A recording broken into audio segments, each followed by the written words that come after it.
un groupe mutualiste qui agit au quotidien pour la santé de plus de 11 millions de personnes. Groupe Vive, entrepreneur du mieux vivre.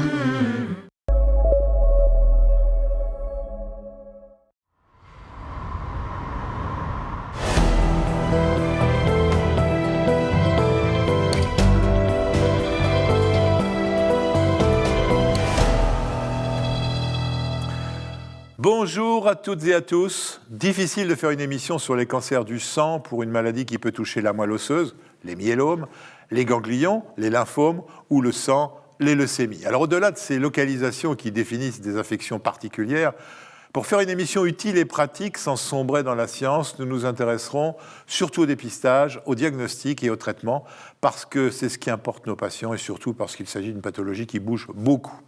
Les plus anciens d'entre nous se souviennent parfaitement du verdict mortel des leucémies de l'enfant autrefois, pour une affection dont la plupart guérissent aujourd'hui. C'est pourquoi nous avons invité un de ces médecins prestigieux, le professeur Mohamed Mohty, chef de service d'hématologie de l'hôpital Saint-Antoine à Paris, qui fait de la vulgarisation de son art un point important de sa pratique. Avec nous également, mais aujourd'hui Skype, le co-animateur, Nicolas Leblanc, qui est, pour cause de Covid et d'embouteillage, en direct, mais de chez lui. Bonjour Nicolas. Bonjour Jean-François, bonjour Mohamed Mohty. Alors, bonjour Mohamed Mohty. Le nombre de cas diagnostiqués chaque année est en augmentation constante ? Oui et non. C'est vrai qu'on en voit de plus en plus. Bien sûr, les cancers du sang et de la moelle, comme vous venez de le citer, c'est 10% de la masse de tous les cancers. C'est vrai que le facteur de risque principal, c'est l'âge. Or, bien évidemment, la population vieillit. Et donc, bien évidemment, on entend parler de plus en plus. Et chose très importante, parce que vous citez l'histoire du nombre de cas, donc en quelque sorte les nouveaux cas. Mais il faut savoir, et ça c'est plutôt une bonne nouvelle, les malades vivent longtemps, donc une sorte de chronicisation de la maladie.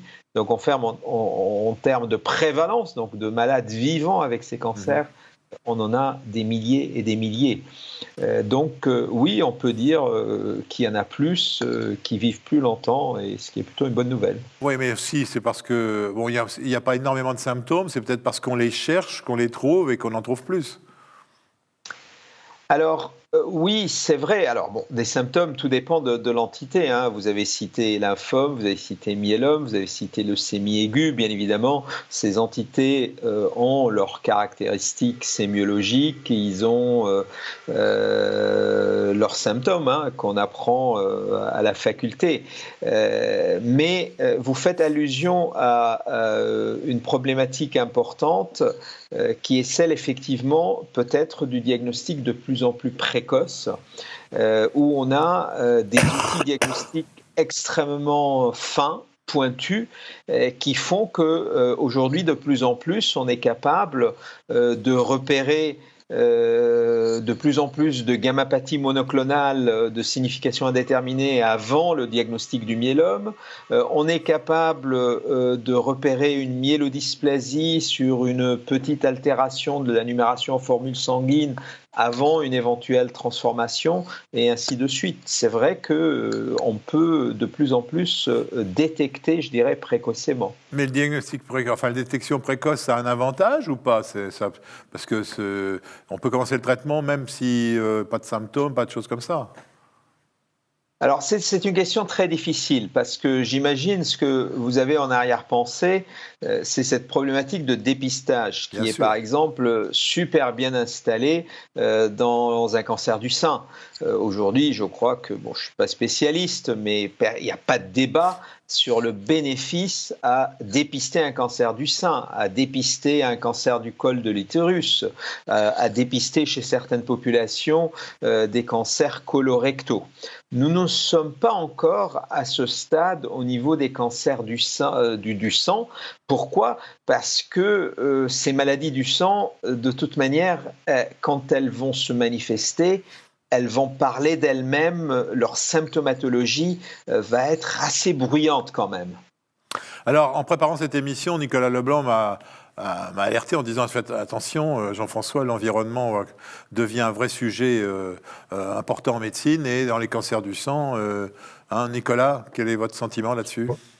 Bah oui, moi la question que je voulais vous poser, Mohamed Moti, c'est quelle est la part de facteurs de risque environnementaux qui pourraient expliquer ou pas l'augmentation de fréquence de certains cancers du sang, quel est le niveau de preuve aujourd'hui et quels sont les liens de causalité qui sont connus aujourd'hui? Alors, c'est une question importante, c'est une question qui, bien évidemment, est très préoccupante pour nos concitoyens, pour tout le monde, mais je crois qu'il faut l'aborder de manière extrêmement délicate et attentive. Aujourd'hui, on est là pour faire de la médecine par l'épreuve, c'est-à-dire il faut qu'on soit conforme aux données de la science, à ce qui est prouvé et à ce qui n'est pas prouvé. Parce que sinon, on va sombrer un peu dans une sorte de délire collectif où on va penser, parce que on respire un air mauvais, on a à côté de nous la Wi-Fi, il y a le téléphone portable, il y a les antennes, les machins. Aujourd'hui, ce dont on est, en tout cas les données actuelles dont on dispose font que ce qu'on appelle les facteurs environnementaux au sens large, au sens je dirais populaire, on n'a pas de preuves en ce qui concerne les cancers du sang.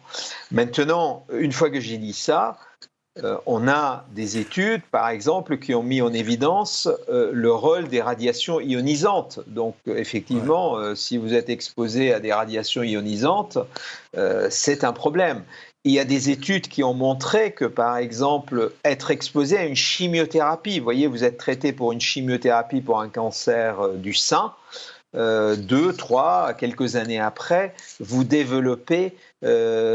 pouvez en tout cas développer ce qu'on appelle une hémopathie secondaire, un cancer du sang secondaire. Oui. Donc je crois qu'il faut être vraiment vigilant quant au message que l'on donne dans ce domaine. Une chose est certaine, il ne faut pas fumer, il faut quand même boire vraiment avec très grande modération.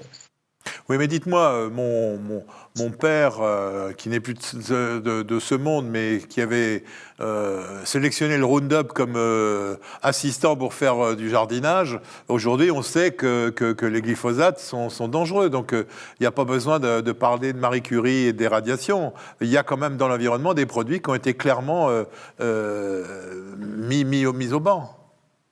Alors, oui, non, vous avez raison. Alors, moi, je ne suis pas expert du glyphosate. J'entends les nouvelles et j'écoute la radio et la télé comme nous tous. Mais, encore une fois, ce à quoi vous faites allusion, c'est, par exemple, la problématique des insecticides, des pesticides. Et il est vrai qu'il y a des études historiques publiées dans la littérature qui montrent, par exemple, chez des fermiers, des paysans, qui, à une époque où il y avait très peu de moyens de protection, qui avait peut-être un usage massif de ces pesticides, d'insecticides, qu'il y a une plus grande fréquence des cancers du sang. Aujourd'hui, il faut quand même reconnaître que la médecine du travail fait quand même son travail. Il y a des mesures de précaution, la réglementation est assez stricte.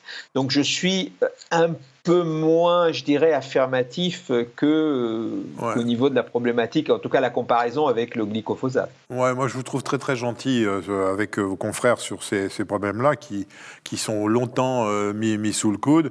Pour vous, Nicolas, qui est un médecin de santé publique, c'est devenu un vrai dossier, le problème des cancers et à partir du sang et de l'environnement ? La question environnementale, après, d'un point de vue de la santé publique, c'est déjà de se donner les moyens de la recherche pour établir des données d'observation et puis des données de causalité pour effectivement attester des niveaux de preuve quant aux causalités. Et là, à chaque fois, la question est de la recherche indépendante et puis de la recherche qui l'est moins et donc de la robustesse des études et de la convergence des études. Je pense que déjà mettre de la recherche sur le sujet, c'est déjà un vrai sujet. Vous en dites quoi, vous Mohamed Moti. Moi, je vais absolument dans le sens de mon collègue. Il faut qu'on arrive à distinguer entre corrélation et causalité. S'il y a une corrélation entre tel et tel phénomène, ça ne veut pas dire que le phénomène A est à l'origine du phénomène B. C'est vrai que ce n'est pas toujours évident à expliquer à des non-spécialistes, à des gens qui subissent quand même le poids de ces terribles maladies et qui vous disent « bah tiens, ça tombe sur moi parce que je vivais à côté de tel ou tel endroit ou parce qu'il y avait telle ou telle antenne, etc. » Et c'est là où il y a un travail de pédagogie et c'est là où effectivement nos collègues de santé publique font un travail remarquable. D'ailleurs, on l'a vu pendant cette pandémie Covid, on s'est souvenu, et en tout cas, je crois qu'on peut être fier, que c'est une spécialité extrêmement importante et en dehors du Covid, on a besoin d'une recherche solide et robuste en santé publique parce qu'on n'arrivera pas à trouver les corrélations et les causalités juste par des affirmations médiatiques et par des cas sporadiques et isolés. Je ne savais pas œcuménique à ce point-là, professeur Moty, dire qu'on a besoin d'une santé publique importante, en être fier pour le moment. Nicolas, vous en pensez quoi, vous? La santé publique est à sa place ou elle va le devenir? Mais là, vous me lancez, Jean-François, dans un vaste sujet. Je montre la crise Covid a permis sans doute d'établir la nécessité d'avoir ses compétences. Je pense que ça a montré aussi un peu un déficit de culture de santé publique du pays, notamment au tout début de la crise Covid. Donc voilà, mais on pourrait en faire une émission complète, Jean-François. Reparlons d'hématologie. On le fera. Alors bon, la sédentarité, l'obésité, le stress, comme partout chez vous?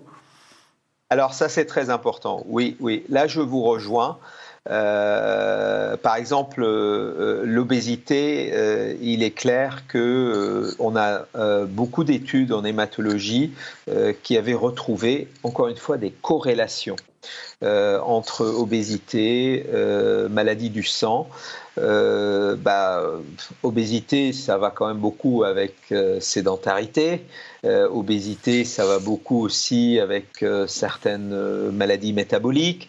Donc oui, effectivement. Mais tout ça, Jean-François, ça nous ramène au-delà de l'hématologie.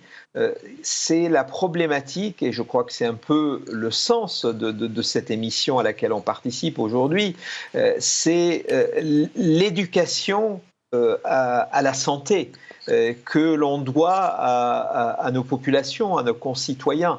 Et ce sont ces efforts-là qu'il faut qu'on mette en avant. Il faut mettre l'accent sur cette prévention. Et là-dessus, je crois qu'on a encore beaucoup à faire. Certains pays anglo-saxons, pas très loin de chez nous, ont quand même investi beaucoup sur la prévention. On est plus dans le curatif, mais il va falloir trouver un équilibre. Bon, là encore, c'est des généralités qui marchent dans toutes les pathologies. Donc on va essayer de revenir sur l'hématologie, comme dit très justement Nicolas. Il n'y a pas de dépistage systématique prévu un jour de ces cancers. J'ai bien compris dans ce que le préambule vous avez fait tout à l'heure. Alors, le problème du dépistage, c'est que qui dit dépistage dit que j'ai un outil d'intervention radical après qui va permettre en fait de guérir le malade.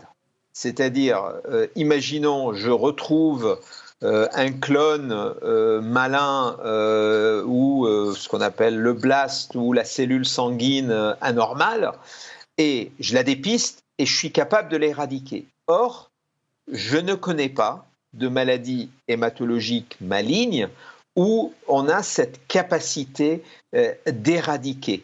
Ça ne veut pas dire, ou de guérir un peu précocement et comme ça éviter le développement d'un cancer du sang, je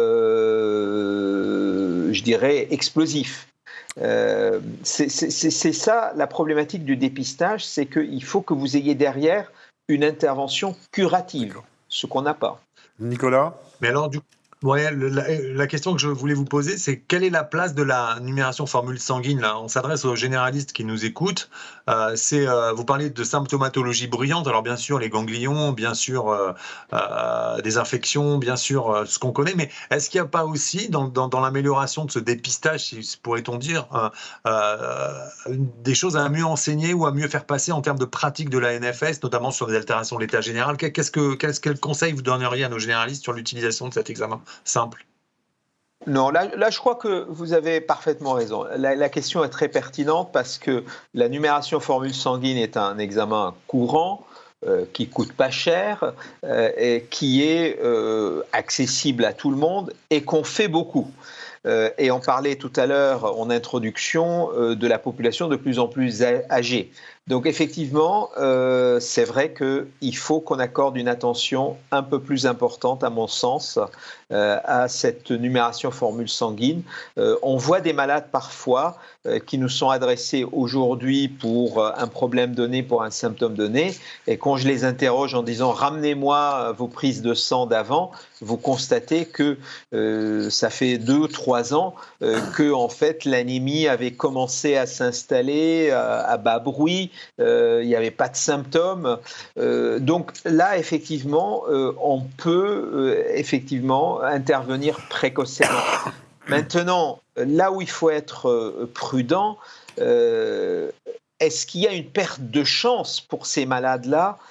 Je ne crois pas. C'est-à-dire, c'est pas parce que j'ai pas fait attention à la petite chute de l'hémoglobine il y a 6 mois et que finalement je le vois mieux 6 mois après que ça atteint de manière significative le pronostic du malade. Mais je pense qu'on peut tirer beaucoup d'informations d'une numération formule sanguine qui est un examen facile et auquel il faut peut-être accorder un peu plus de poids et d'importance aujourd'hui. Nicolas ? Et dans vos expériences, quelles sont la place des diagnostics tardifs pour vous aujourd'hui pour ces populations victimes de lymphomyélome leucémie? Les diagnostics sont suffisamment tôt pris les malades sont suffisamment diagnostiqués en avance pour pouvoir ne pas avoir perte de chance. Vous l'affirmez? Alors, le souci, c'est que je ne pense pas qu'on dispose d'études très robustes qui ont évalué la rapidité ou le délai de diagnostic et son impact, etc. Il est vrai qu'il nous arrive d'avoir des situations d'errance diagnostique. Ça, je crois que tous les collègues peuvent en attester. Vous voyez, un tout petit ganglion au niveau du cou qu'on voit, qu'on laisse passer parce qu'il n'est pas symptomatique, etc. Et que 6 mois après, ça grossit, et puis il y en a d'autres, et puis il s'avère qu'on est face à un lymphome. Et ça, c'est pas bon. C'est pas bon, pourquoi ? Parce que plus vous laissez traîner une maladie, je dirais, hématologique, plus le dogme veut que cette maladie devient plus agressive, elle devient plus résistante. Si je prends l'exemple du myélome, pareil, je veux dire, alors bien évidemment, il ne faut pas aller dans un extrême, dans l'autre extrême. Chaque fois que quelqu'un a mal au dos, on ne va pas penser au myélome multiple. Mais c'est vrai qu'un mal de dos qui devient rebelle et que je n'ai pas d'explication, ça commence un peu à m'interpeller. Pareil, vous prenez un sujet, un malade âgé, sur lequel on voit l'hémoglobine baisser, le volume globulaire moyen augmenter. Avant, ok, il peut y avoir une carence en fer, en vitamine B12 et tout ce que vous voulez, mais on peut penser quand même à la myélodysplasie. Donc vous voyez, ça rejoint ce que vous dites, c'est-à-dire on peut avoir, je dirais, un petit retard au déclenchement. Mais encore une fois, on n'a pas de données précises sur est-ce que ça a un impact sur le pronostic des malades. Et après tout, c'est la survie. Est-ce qu'aujourd'hui, j'altère leur survie ? Juste un petit point de détail. Quelle est la place du Oui, je vous en prie, Nicolas. Pardon. Quelle est la place du généraliste aujourd'hui, à votre avis, dans ces maladies-là? Parce qu'elles sont très techniques d'un point de vue thérapeutique, c'est très compliqué, c'est vraiment une affaire de spécialistes. Quelle est donc cette place que vous souhaitez préciser dans la prise en charge des soins? Alors là, vous soulevez un point très important et personnellement, je crois que nos collègues spécialistes de médecine générale ont un rôle majeur et important à jouer parce que c'est quand même l'interlocuteur privilégié de ces malades. Nous, on est, en tant qu'hématologues, de plus en plus dans l'hyperspécialisation, alors que eux, ils ont une vision globale. ils connaissent leurs malades depuis des années. Avant, moi j'aime beaucoup l'appellation médecin de famille parce qu'on connaît les malades de génération en génération. Il y en a même qu'on a vu naître, vous voyez.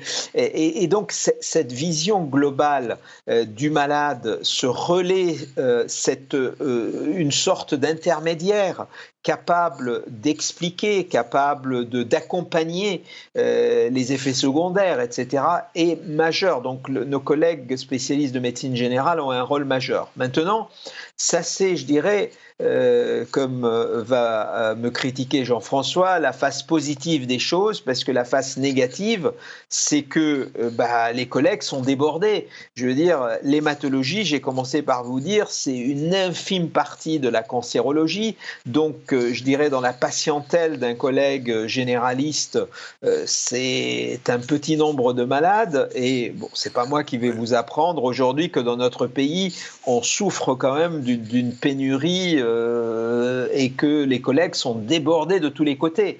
Alors que l'hématologie évolue à une vitesse extraordinaire, une révolution. Je sais pourquoi Mohamed Moti m'interpelle, parce qu'il sait très bien ce que je pense des hématologues qui sont des gens brillantissimes, mais quand vous allez dans des congrès d'hématologie, c'est comme dans les congrès de rythmologie d'ailleurs, c'est des druides qui parlent aux druides, avec des études qui sont avec des chiffres, et je vous avoue que de temps en temps, il m'est arrivé de suivre des sessions où je savais qu'on était aux États-Unis, que ça parlait anglais, mais je ne savais pas de quoi ça parlait. Donc c'est vrai que vous avez une discipline qui est quand même un petit peu très ésotérique. Je voudrais quand même revenir juste avant de ça, ce qui arrange pas trop les choses, c'est on n'a pas du tout parlé de la biologie moléculaire. On est parti de la numération formule sanguine que faisait mon grand-père, sans parler de maintenant tous les examens qui permettent de faire des diagnostics précis, qui permettent de prévoir. Dites-nous un petit peu un mot de la biologie moléculaire.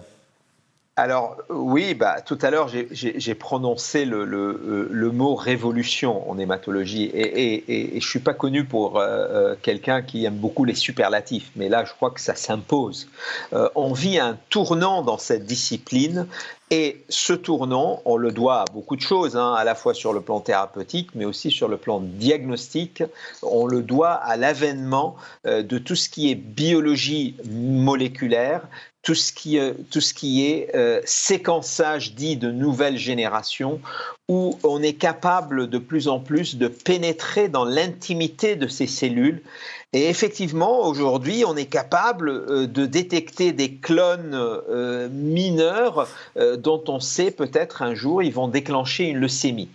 On est encore au stade, je dirais, physiopathologique, on est encore au stade, je dirais, descriptif. Il ne faut pas paniquer la population en disant de suite tout le monde, il va falloir aller faire un myélogramme et puis faire un NGS pour savoir si vous avez telle ou telle anomalie pour savoir si demain on va développer une leucémie ou pas. Mais je crois votre remarque, Jean-François, est très pertinente puisque effectivement on est dans les prémices d'un début de révolution grâce au succès de la biologie moléculaire. Alors pas simplement révolution diagnostique, mais aussi révolution thérapeutique avec la capacité de prédiction de l'efficacité des traitements, ce qui est quand même très particulier de votre pathologie. Ah oui. Là, au niveau thérapeutique, alors là, c'est un feu d'artifice. Je veux dire, traditionnellement, quand on a fait nos études de médecine, et je ne pense pas que les avoir fait au 19e siècle, il y avait en gros, pour traiter les cancers au sens large, 3 piliers. La chirurgie, dont on me disait guérissait 50% des malades, et je crois que c'est toujours vrai, et on doit beaucoup aux chirurgiens. La chimiothérapie et la radiothérapie. Et voilà les 3 piliers. Aujourd'hui, tout ça, ça reste valable, bien sûr, mais par exemple, quand on considère l'hématologie, où bien évidemment notre pilier principal, c'est la chimiothérapie, je crois que beaucoup de chimiothérapies dites conventionnelles, historiques, sont en train de partir à la retraite. On est en train de les mettre à la retraite. Tout ça s'est remplacé par les anticorps monoclonaux, par ce qu'on appelle les immunothérapies, par ce qu'on appelle les thérapies cellulaires, et puis bientôt on va avoir aussi la modulation du microbiote. Donc vous voyez, on est en train de modifier totalement les grands piliers des traitements, et notre vieille, entre guillemets, chimiothérapie traditionnelle, petit à petit, même si elle est encore très utile pour beaucoup de malades aujourd'hui, je ne me faites pas dire ce que je n'ai pas dit, mais petit à petit, on va voir les petites molécules, on va voir les immunothérapies, on va voir les thérapies cellulaires, la modulation du microbiote remplacer tout ça. Et tout ça, c'est bien quand même. C'est vrai que la chimiothérapie, même à l'époque, on ne savait pas qu'arriverait la biologie moléculaire. On se disait que c'était quand même tuer une mouche avec un bazooka, compte tenu des dégâts que peut faire la chimiothérapie. Bon, que ça soit arrangé, mais vous, aujourd'hui, vous faites une chimiothérapie moins méchante et surtout beaucoup plus ciblée. De plus en plus, on est effectivement dans des stratégies thérapeutiques, d'abord personnalisées. Et quand on dit personnalisé, vraiment, par exemple, vous avez cité la biologie moléculaire. Aujourd'hui, quand on parle de leucémie aiguë myéloïde ou leucémie aiguë lymphoïde, les deux grandes entités, mais en fait, il n'y a pas une leucémie aiguë myéloïde. Le malade, il arrive au diagnostic et immédiatement, en quelques jours, on va avoir une carte d'identité moléculaire de cette leucémie aiguë. Et grâce à cette carte d'identité moléculaire qui est en train de s'affiner jour après jour, il n'y a pas un congrès qui se passe où on ne va pas décrire une nouvelle anomalie qui va venir nous permettre de mieux peaufiner le diagnostic, de caractériser l'entité et donc de designer, comme on dit, de concocter la thérapeutique la plus adaptée. Et souvent, ce sont des thérapeutiques ciblées, c'est-à-dire qui s'attaquent à une cible bien précise pour laquelle on a la chance, par exemple, d'avoir eu un médicament. Et donc, effectivement, ce que j'appelle la thérapeutique ciblée est de plus en plus personnalisée à la maladie. Et bien évidemment, je ne m'étale pas sur aussi où on personnalise par rapport au malade lui-même. Je veux dire, ce qu'on a toujours fait, c'est le b.a.-ba de la médecine, de vous ajuster aux besoins du malade. Vous n'allez pas aborder les antibiotiques chez un insuffisant rénal de la même manière que celui qui a une fonction rénale normale. Mais tout ça, donc c'est vraiment fascinant de savoir à quel point on arrive aujourd'hui à cibler, à personnaliser les traitements. Nicolas. Oui, une question du coup, comment fonctionne, est-ce que vous pouvez nous expliquer brièvement comment fonctionne l'immunothérapie ciblée? C'est-à-dire qu'à chaque malade, il y a une caractéristique tumorale et une immunothérapie qui lui correspond. Comme vous pouvez en quelques mots expliquer ça? Alors là c'est une vaste question qui peut nous prendre des heures et des heures. Alors, immunothérapie déjà, c'est quoi? Ça veut dire qu'on va se servir du système immunitaire du malade pour combattre ces cellules malignes.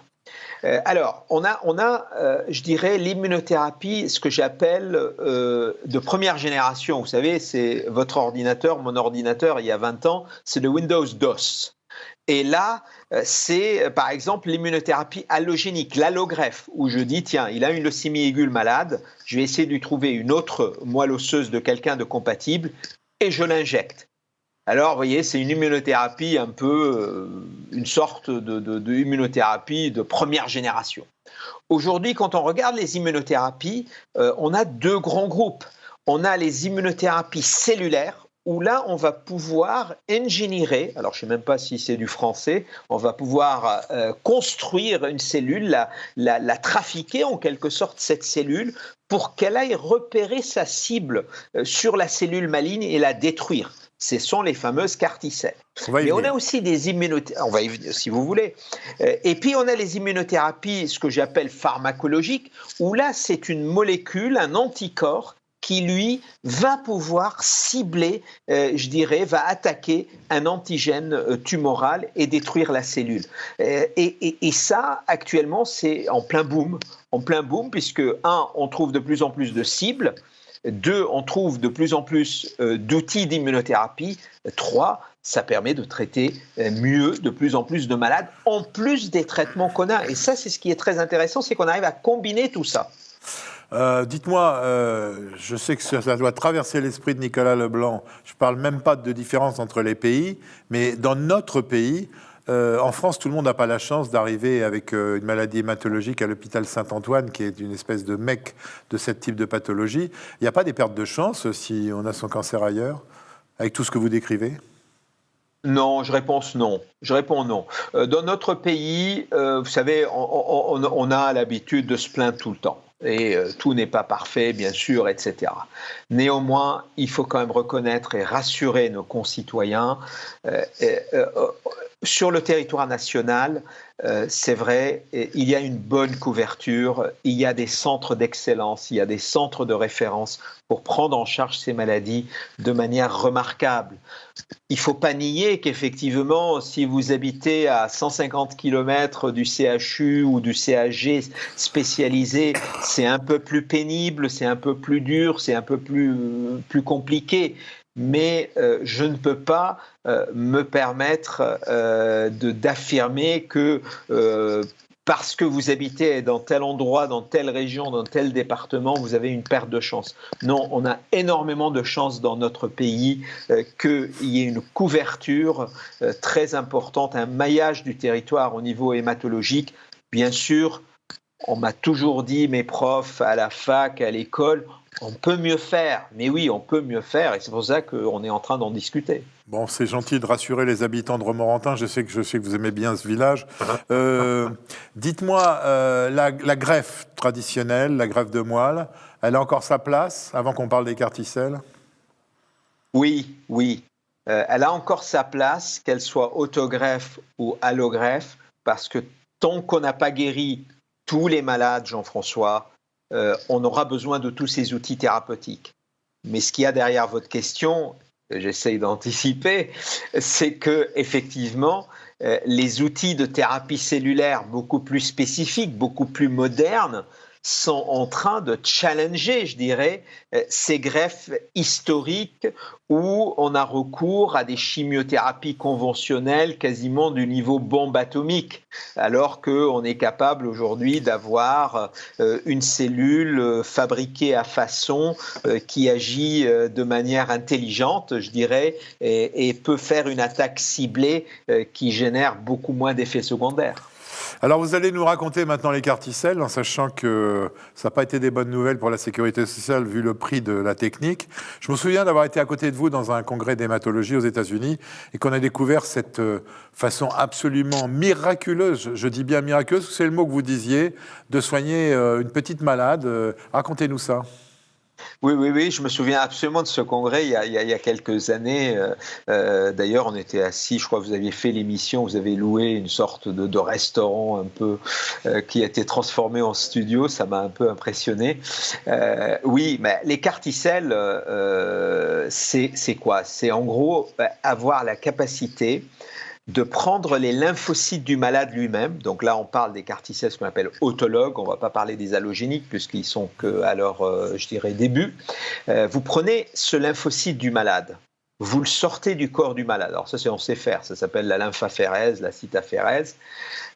Au laboratoire, donc in vitro, il est trafiqué, il est retravaillé pour exprimer ce qu'on appelle un antigène chimérique, peu importe ce que c'est, mais en gros, c'est comme si vous sortez un soldat de l'immunité qu'est le lymphocyte, et puis ce soldat, vous l'armez, vous lui donnez une arme, mais cette arme, elle est très précise, elle est très pointue, puisqu'elle est capable de repérer exactement la cellule maligne que vous voulez tuer. Et là, une fois que vous l'avez fabriquée, c'est dans une poche, vous la réinjectez au malade, cette cellule dite carticelle en anglais, ou en fait lymphocyte T-CAR en français, si on veut, et automatiquement, cette cellule retrouve son chemin du fait de cette, je dirais, le caractère ciblé, et va s'attaquer à la cellule. Et cette histoire, elle est fascinante. Elle n'est pas née hier, en fait, parce que souvent, on parle aujourd'hui de la révolution carticelle, mais les premières publications sur les carticelles datent de la fin des années 80. Entre 87 et 89, on avait des collègues israéliens, des collègues japonais qui avaient les premiers publiés. il a fallu 30 ans de développement et d'optimisation pour avoir la première AMM des carticelles en 2017. Donc, et là, ça ne s'arrête pas. On a énormément de carticelles et beaucoup d'AMM. Je voudrais donner deux détails. La première, c'est que c'est les États-Unis qui ont envoyé les cellules de France et elles étaient transformées en Robocop aux États-Unis. Et la deuxième chose, c'est que vous m'avez montré des tumeurs nettoyées en 3 semaines. 3 semaines pour partir c'était je me souviens, une petite gamine qui était en soins palliatifs et qui, 2 mois après, était à l'école. Donc c'est ça que, quand je dis le miraculeux. Ah oui. Alors bon, après, le mot miracle, il a certaines connotations. Oui, je suis d'accord.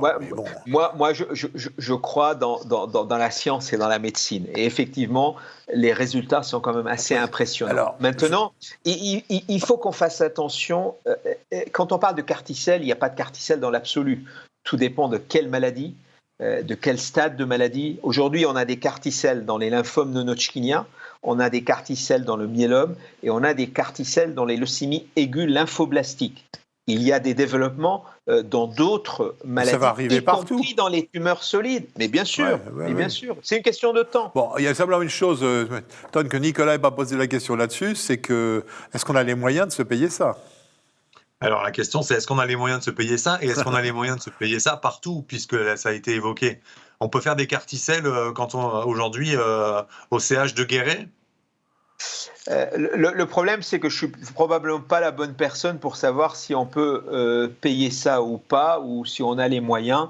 Je ne gère pas le budget de notre pays. Ce dont je suis sûr, c'est que notre mission, c'est de guérir un maximum de malades. Maintenant, vous citez, Nicolas, une remarque importante qui est celle où est-ce qu'on peut pratiquer ces thérapeutiques. Alors c'est vrai qu'il y a aujourd'hui un certain niveau de sophistication, un certain niveau de technicité qui fait que effectivement on n'injecte pas des carticelles dans tous les centres hospitaliers de France. Vous avez cité Guéret, j'ai quelques amis avec qui j'ai fait mon internat dans le Gers et je les salue, mais sincèrement, un jour ou l'autre, ça va se démocratiser. Mais pour moi, c'est pas l'argument. C'est pas l'argument. Aujourd'hui, l'argument, il faut qu'on pousse pour les développer, il faut qu'on pousse pour les rendre accessibles et il faut qu'on pousse pour mieux optimiser leur utilisation et mieux les positionner dans l'algorithme thérapeutique. C'est-à-dire à quel moment on va les utiliser pour rallonger la survie des malades. Et bien entendu, vous savez que j'aime beaucoup ce terme, guérir les malades. C'est ça le but, c'est guérir les malades, c'est les renvoyer à leur vie normale et que la médecine n'en entende plus parler parce qu'ils vont mener leur vie comme ça bon leur semble. Ça sera ma question de conclusion sur le guérison, mais je voulais juste terminer en disant que c'est pas parce qu'une technique est très chère que la science s'arrête. Regardez, on est tous suffisamment âgés pour avoir vu arriver l'IRM, au début qui était quelque chose d'incroyable, on pensait qu'on ne pourrait pas en avoir partout, et aujourd'hui, maintenant, le maillage est extrêmement important. Avant de conclure, la Covid a été un gros problème pour vous dans votre discipline ? Oui. La Covid, j'ai une pensée à tous les malades qui ont été victimes, aux familles qui ont payé cher. Pourquoi ? Parce que les malades qui ont des cancers du sang, des hémopathies, sont des malades fortement immunodéprimés. Et la mortalité, surtout à la première vague, parce que maintenant on sait un peu mieux faire, on a des anticorps, on a le vaccin, heureusement, mais lors de la première vague, les malades atteints de cancer du sang ont payé un prix très très très cher. Et je crois, j'ai une pensée très émue à beaucoup de mes malades et tous les autres malades et les familles qui ont souffert de ça. Ce qui m'amène à dire que aujourd'hui, la vaccination, c'est important pour ces malades. Les mesures et les gestes barrières doivent rester en vigueur parce que l'immunodépression de ces malades, leur vulnérabilité, elle ne disparaît pas parce que la communauté nationale a déclaré qu'il ne faut plus mettre des masques ou que l'état d'urgence est levé ou je ne sais quoi d'autre. Vous voyez, donc il faut qu'on garde à l'esprit immunodépression égale risque grave d'infection grave. Bon, on va conclure parce qu'on arrive à la fin de cette émission. Vous êtes parmi les gens de maladies épouvantables, une rare des spécialités qui prononce, comme vous l'avez dit tout à l'heure, souvent le mot de guérison. C'est plutôt agréable dans votre spécialité, non? Et ça sera la conclusion. En fait, c'est notre objectif. Pour moi, l'objectif, c'est de guérir les malades, parce que sinon, je vois pas. Les malades s'adressent à nous parce que ils sont en détresse. Parce qu'ils souffrent, il faut qu'on les soulage, il faut qu'on comprenne ce qu'ils ont, et puis il faut qu'on essaye d'éradiquer cette saloperie qu'ils ont dans le corps qu'est le cancer du sang, en ce qui me concerne. Et l'éradiquer, ça veut dire les guérir, revenir à leur vie normale. Nicolas, une conclusion ? C'est fascinant de voir comment les progrès thérapeutiques ont été maximum dans cette spécialité, et en cancérologie en général, mais là, cette spécialité en particulier. Et ça laisse plein d'espoir. On parle du vaccin ARN, on parle du CAR-T-cell, on voit très bien que là, les biotechnologies font avancer à vitesse grand V les possibilités thérapeutiques et les possibilités de guérison. Donc c'est vraiment le côté lumineux de la médecine. Merci Mohamed Mohty, c'est comme toujours trop court, mais on a encore un petit peu dépassé. Merci Nicolas Leblanc. On se retrouve la semaine prochaine. En attendant, portez-vous bien.